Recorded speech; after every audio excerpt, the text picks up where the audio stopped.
Welcome to the SWS CBSE Class 11 English course. This video, we are going to be discussing the tale of Melon City, a poem written by Vikram Seth. Quite a delightful kind of a poem, but a poem which has deep meanings. Now, you would wonder, ye kya title hua Melon City? Melon matlab tarbooj ya kharbooj, right? Depending on whether it's a normal melon or a watermelon. Now, the following poem has been taken from Mappings, which was published in 1981 and is included in the collected works of Vikram Seth. The king in this poem is just and placid, and just he carry his notion of justice a bit too far. Now, that's the kind of question that you could be asked in the examination. Now, as far as this poem is concerned, right in the beginning, it says after Idris Shah. Now, who was Idris Shah? Obvious curiosity, right? Idris Shah was an author and teacher in the Sufi tradition, right? And he wrote the tale of Melon City as a short story in his book called The Caravan of Dreams. Okay, ye sab notes mein likha hai. Vikram Seth converted the story into this poem. Okay, and it was then published in Mappings in 1981, jo ki aapki kitab mein likha gaya hai, and it was also included in the collected poems by Vikram Seth, and which is why the poet Vikram Seth has dedicated this poem to Idris Shah. Now, you may ask, what kind of a poem is this? Kis tarah ki poem hai? The theme of the poem is whether the monarchy is an effective form of governance. Monarchy matlab Raja Maharaja wala ek tarah se government ka form. Whether the monarchy is an effective form of rule or not. And it is written like a folklore, you know, पहले के ज़माने में जैसे दादा दादी वगैरह दादी नानी कहानियां सुनाती थी ना छोटे में, you know, once upon a time there lived a king. It is written in that kind of a form. But what makes this particular poem so special is that it is written with a lot of irony, a lot of satirical element. एक तरह से मजाक उड़ाना, एक तरह से, you know, I wouldn't say trolling in today's kind of lingo, but he's almost satirizing the king and the way of the monarchy, right? It's used couplets in terms of form of the poem, and the king is described as just and placid. Okay, jiska ki matlab main aapko bataunga, but the irony of the poem lies in the execution of justice. कि किस तरह से वो सोचता है कि मैं justice दे रहा हूं, लेकिन क्या वो जस्टिस जस्ट है? इस प्रश्न पर आपको एक तरह से फोकस करना पड़ेगा. You need to focus on whether the justice was indeed just. Okay, so it's a very witty and a very funny kind of a tale at the ridiculous things done by powerful people who are in positions of authority, right? You know, जो कि powerful position में होते हैं, जिस तरह की हरकतें वे करते हैं, क्या वे बेवकूफी वाली होती हैं, क्या वे समझदारी वाली होती हैं. Okay, so basically Vikram Seth is trying to point out that it does not make any difference to the people who their rulers are. Okay, so long as the rulers don't interfere in their lives. कि मेरे को अपना काम करने दो रोज on a daily basis. मेरे life में बेकार में टांग मत लगाओ. मेरे लाइफ में unnecessarily please do not interfere. I want to live in peace. So that's the poem all about. What is the story? Now the story is about a king of this particular city. He's a bit of a foolish king who once ordered the construction of an arch. Arch ka matlab hai na, malum hai na, the way it is like on the road, you build an arch, a bit like India Gate. Like India Gate, of course, India Gate, you cannot pass through India Gate, but something like, you know, it's like built in the form of an arch, or the way it is in Paris. You build an arch and people can go through it. There is one just before the Charminar also in Hyderabad. Okay, once when the king was going through that arch, his crown hit the top and it fell down. And he decides to punish the person responsible for the mishap by executing him, by hanging him. That's a story. इस story में इसके बाद क्या होता है उसके बारे में ये पूरी poem है. What's the meaning of this unusual title? That's an answer I have written, so you can go through the notes. Basically, actually मैं poem में बताऊंगा तभी मजा आएगा. अभी पूरा suspense क्यों kill करना. Okay, so let's get to the poem. वो title of the poem आपको समझ में आ जाएगा. Okay, वैसे notes में लिखा भी हुआ है. Now, in the city of which I sing, there was a just and placid king. Now, placid means someone who is not easily excited or not easily get upset. Okay. The irony is that the king does get upset because uska mukut niche gir jata hai, because his crown falls down. Okay, just means someone who decides everything in a fair manner, in a proper manner. Okay, irony again is that the king does not behave in a just manner. So just and placid are extremely ironic because the king does not fit the bill of both these adjectives which have been used for him, which is why the poet is using it in an ironic manner to satirize him because of what unfolds later. Okay, शुरू में आपको लगता है कि okay just and placid होगा, लेकिन बाद में लगता है अरे ये तो है ही नहीं. So that is the irony which has been brought about. The king proclaimed an arch should be constructed that triumphally would span the major thoroughfare to edify spectators there. Edify means to uplift someone, inform someone. Okay, here it means that the people who would see the arch would feel enlightened. अभी हुआ है ऐसा, कभी हुआ है कि कोई ऐसी कमान को देखे, हिंदी में कमान बोलते हैं, कमान को देखे कोई एनलाइटन हुआ हो या उसे किसी तरह की इंफॉर्मेशन मिली हो, ऐसा आमतौर पर तो होता नहीं है. But that was what the Kings kind of motivation was.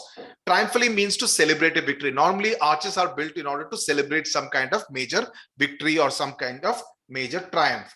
Okay, span means that it will be constructed on the main road of that particular city. Thoroughfare means which kind of the road which kind of passes by. The workmen went and built the king thing. They did so since he was the king. Thing, king, you know, it is kind of rhyming, the couplets.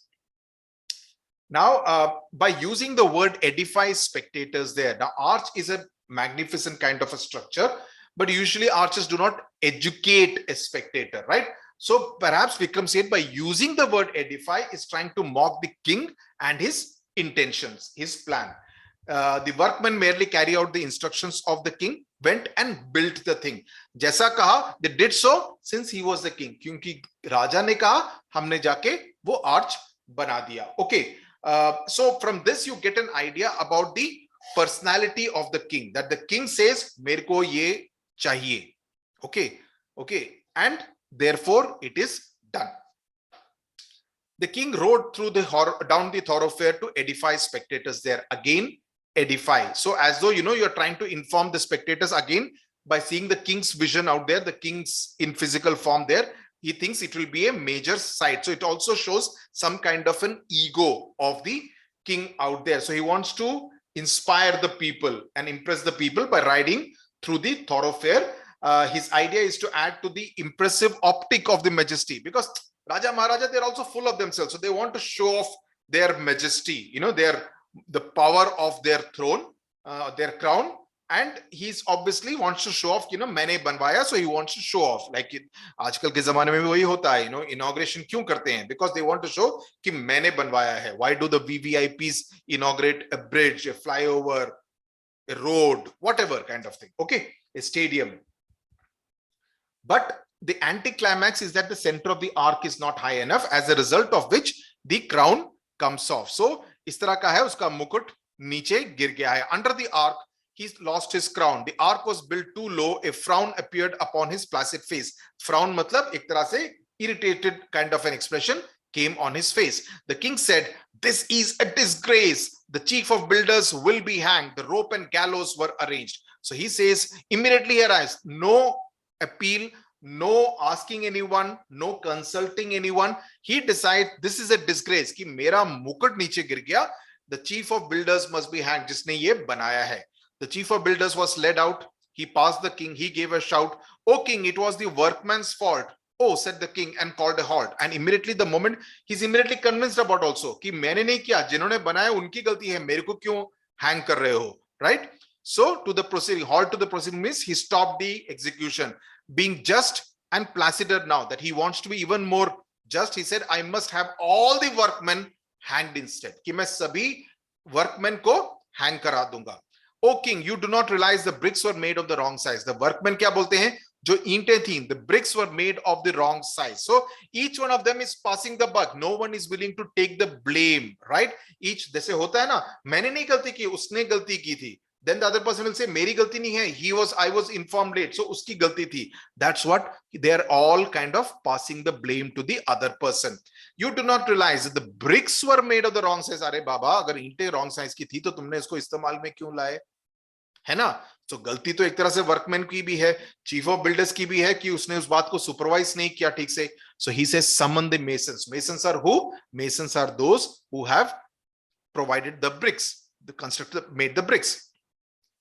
Said the king, the masons stood there quivering. Quivering matlab they are shaking with fear, because obviously they are going to be. So now you get an idea about how he takes his decisions. He decides something, but when someone says something, he's not able to think that, okay, whether that is making sense or not, that whether that is logical or not, and immediately changes his decision. So in that sense, he is someone who is not very firm, of a very firm mind, the way a king is expected to be. So Vikram Seth is satirizing monarchy by giving the example, by making such a king the hero of his poem, the protagonist of his poem. Okay, so a blame game starts. Okay, the workmen blame the masons. The masons say because the bricks were the wrong side, the masons blame the architect. It was the architect, they said. The architect was summoned.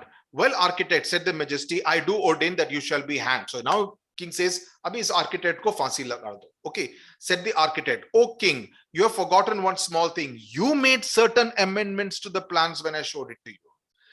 Architect is who makes the plan for the architect, the dimensions, okay, the styling, the look, everything is decided by the architect.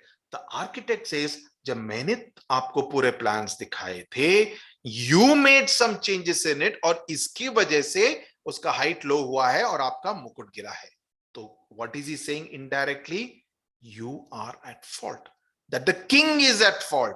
राजा की गलती है. Okay, तो अभी राजा की आएगी बारात नहीं होगी. राजा को लगता है अरे ये तो buck has stopped at my table. Okay, so that's what it is. So अभी तक आपको स्टोरी के बारे में क्या लग रहा है, पोएम के बारे में क्या लग रहा है? We are introduced to a king who has decided that a crime has been committed, and he has also decided without a trial that the only punishment for the crime is death. कि मौत के अलावा और कोई, there is no other punishment which can be given. So everyone he decides one by one, and finally decides architect, but the architect throws the ball into the king's court. Okay, so that is, so the kings heard this, the king saw red, क्योंकि आग बबूला हो गया. In fact, he nearly lost his head. Lost his head मतलब extreme anger. But being a just and placid king, he said, this is a tricky thing. I need some counsel. So now राजा को लगता है अभी मेरे को advice की जरूरत है. इतनी देर से उसको एडवाइस की जरूरत नहीं थी, लेकिन अब उसको लगता है कि अभी मेरे को किसी सलाह मशवरे की जरूरत है. Bring to me the wisest man in this country. मेरे पास सबसे बुद्धिशाली व्यक्ति जो है पूरे देश में, उसको मेरे सामने पेश करो. The wisest man was found and brought, nay carried to the royal court. You know, उसको उठा के लेकर आए. He could not walk and could not see, so old and therefore wise he was, but in a quavering tone voice he said, the culprit must be punished. Okay, so he's so old, and because he's old, they assume he's wise. This is another piece of irony or another piece of mocking done by Vikram Seth. Ki, you know, we generally assume jo buzurg hai, he must be knowing more. Buzurg may have experience, but experience is not the same thing as wisdom.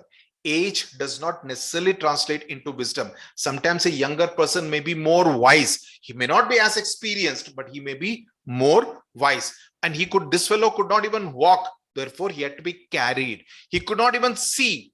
He was so old, but in a quavering, again means quavering ka matlab hai, jo yahan pe likha hai, in a trembling kind of a voice, he said, the culprit must be punished.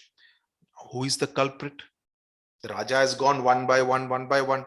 Truly the ark it was that banged the crown off, and it must be hanged. So this wise man to सबसे बड़ा बेवकूफ निकला. वो बोलता है कि उस arch को फांसी लगा दो. The arch, which is an inanimate object, उसी को फांसी लगा दो. कभी सुना है कि किसी inanimate object को you can demolish the ark, but can you hang the ark? No. So he says it is the ark which was at fault, which got the crown off, तो उसी को फांसी लगा दो. So then to the scaffold where the execution will take place, the ark was led, when suddenly a counselor said, how can we hang so shamefully? What touched your head, your majesty? So he says the king's counselor जो अभी तक चुप थे, king's counselors मतलब जो मंत्री type के लोग, who says they question the wisdom of hanging the ark, कि क्या ark को hang करना, फांसी लगाना will be the sensible thing to do. and it is the first time someone is questioning the decision of the king, of the ruler, right? Earlier they were in the form of appeals ki maine nahi kiya sir, isne kiya hai, maine nahi kiya sir, iski galti hai, kind of thing. But now someone is questioning ki jo tum kar rahe ho, decision le rahe ho, ya jo is buddhishali vyakti ne bataya hai, kya ye sahi mashwara hai ya nahi, is this the right suggestion or not? And it's also a political commentary that people are questioning the ruler, okay, or at least the councillors are. And he says, what touched your head? Can it be hanged? True, but now the crowd, restless, was muttering aloud. The king perceived their mood and trembled and said to all who were assembled, let's postpone consideration of finer points like guilt. The nation wants a hanging. Hanging must be someone, and that immediately. So he says, abhi galti वगैरह करने का नहीं है. The country, because people are getting restless, the country wants someone to be hanged. So let's hang someone. Whether वो गलती किया है नहीं, वो बाद में सोचेंगे. So this is like ultimate satirizing the monarchy. कि इस तरह से बेवकूफी भरे decisions are taken. The decisions are taken without application of mind. The ruler just senses that people want a hanging, so let's hang someone without getting into the point whether he or she is guilty or not. So the noose was set up somewhat high. Each man was measured by and by, but only so the noose ko tanga gaya, and then people were kind of measured ki whether anyone kind of fits who can be hanged. But only one man was so tall he fitted. One man, that was all, and that man was the king. सिर्फ एक man की height इतनी थी जो कि noose पे correct बैठती थी, जिसको कि वहां से टांगा जा सकता था. Who could be hanged, who could be executed by that noose. The only man who fitted the bill was the king himself, and therefore by the royal order he was hanged. I mean, this is the ultimate, this is the ultimate, right? So thank goodness we found someone, said the ministers, for if instead we had not, the unruly town might have turned against the crown. Ye mantri are even more foolish. They say that if we had not hanged someone, the entire country, the entire city would have turned against the royalty, against the monarchy, against the king. So it's good that we found someone who could be hanged. They don't seem to care that in order to, they say, would might have well have turned against the crown. They say that we wanted to protect the crown, but these foolish ministers don't realize that they've actually killed their king. So what is the whole point about protecting their crown when the crown himself, the person who was wearing the crown himself, has been killed? Long live the king, the minister said. Long live the king is dead. They pondered the dilemma. So ye kya hua? We wanted the kingdom to be saved, the monarchy to be alive, but the king is dead. They pondered the dilemma, then being practical minded men, I mean, this is again, practical minded men is a mocking kind of line. Kahe ka practical? Thenga. Practical minded hote to is tarah ki bevkufi bari suggestion nahi dete, but that's what precisely what has happened. Okay. They pondered the dilemma, then being practical minded men sent all the heralds. Heralds means the messages to proclaim in his former majesty's name, because majesty to nahi hai abhi. The next to pass the city gate will choose the ruler of our state, as is our custom. So now as is our custom matlab kya hua कि पहले भी इसी तरह से rulers को शायद choose किया जाता था कि whoever will next pass by this particular gate will choose the ruler of our state. So that person will decide who will be the ruler of the state. So this will be enforced with due ceremony. हम पूरे ceremony के साथ उसको फिर राजा बनाएंगे, जिसका कि नाम the next person who passes through the gate takes. A man passed by the city gate. He was an idiot, मतलब बेवकूफ. The guards cried, wait, who is to be the king? They asked. Decide, that you will have to decide. He says, a kharbooj or tarbooj. Okay, a kharbooj, a melon. The idiots replied. This was his standard answer to all questions because he liked melons. Because usko खरबूज पसंद था, वो हर चीज का उत्तर यही देता था कि melon. Okay, so you are now our king, the minister said, crowning a melon. So एक खरबूज को राजा बनाया गया और इससे आपके पोएम का टाइटल मिलता है. The city of the melon king, the tale of the melon city. Okay, so the melon is now the king. So the minister said, crowning a melon, then they led, that is carried the melon, खरबूज को तो लेके जाएंगे, to the throne, and reverently, with respect, set it down. This happened years and years ago. When now you ask the people, so your king appears to be a melon. How did this happen? They say, well, on account of customary choice, if his majesty rejoice in being a melon, that's okay with us. For who are we to say what he should be as long as he leaves us in peace or liberty? तो अभी उस melon city के लोगों से पूछो कि ये कैसे हुआ, then they बताते हैं कि क्या फर्क पड़ता है, who is this thing, so long as he allows us to live in peace and without troubling us, we are fine with it. So who are we to say what he should be? Who are we to decide whether it should be a melon or a human being? It doesn't make any difference. Okay, so that's what they say. So the people do not seem to bother. They're in fact happy with the decision so long as the king allows them to live in peace with liberty. It does not matter who is the king and what he does or what he wants to be. Okay, whether it is a melon or a human being. So the style of government they like is one of non-interference. Okay, so Vikram Seth is basically making the point in this poem that people do not care who governs so long as their world can go on. Unki दुनिया में कोई दखल अंदाजी ना हो. Okay, having a melon, having a kharbooj as the Raja is the same as being leaderless, but the message here is that it doesn't seem to be the bad thing, because kharbooj Raja hoga to, I mean, who's going to be ruling? So, but they're okay with a leaderless kind of a kingdom also. Okay, so the poet's contempt for monarchy comes across very strongly. Okay, then the principles of laissez-faire seem to be well established here. So this means the policy of leaving things to their own course without interfering. That's the meaning of this French word. Okay, so with this we come to the end of the explanation. There are question and answers given in the notes, so please go through them. And this is an easy poem, but you need to understand the messaging of the poem, then you will be pretty good to go. Thank you very much for watching. All the best.